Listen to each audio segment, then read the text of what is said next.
Third day making the Third hydroponics day house. of making the hydroponic house. Yan, kailangan natin sukatin kasi wala tayong ano to? Tape measure. Anong tape measure? Yung mahaba, ano yun? Basta, yung ganun. Basta hindi tape measure. Meron yung ano, basta meron yun, ganun. Yung pagsusukat dyan. Wala akong ganun. Kaya ganyan lang ang pagsukat-sukat natin. Mahaba yan, kaya dinalawa ko. Kailangan natin magputol, guys. Kasi kailangan ko 4 na ganyan sa taas, tapos 4 sa baba. Para medyo malawak yung ano natin at hindi mahulog yung styro. So, mamaya na tayo kukuha ng kawayan ulit kasi nga mainit-init pa. So, magputol muna tayo para sa ating bubong.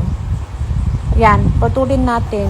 Yan, recycle na yan guys kasi nga ginamit yan dito sa bahay.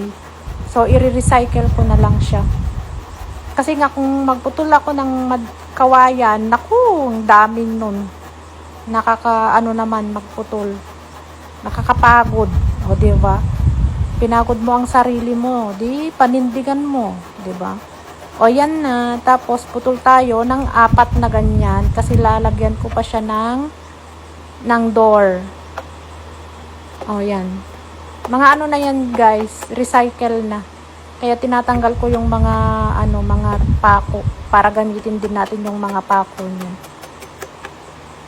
Tapos dyan din sa kabila, ito na yung pang-4 na nakaputol na ako ng 3, ito na yung pang-4.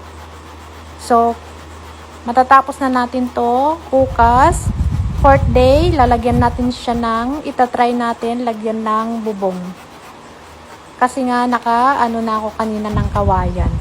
O, diba? Nakaputol na ako ulit ng 4 kanina. So, bukas ulit. Thank you for watching. Bye!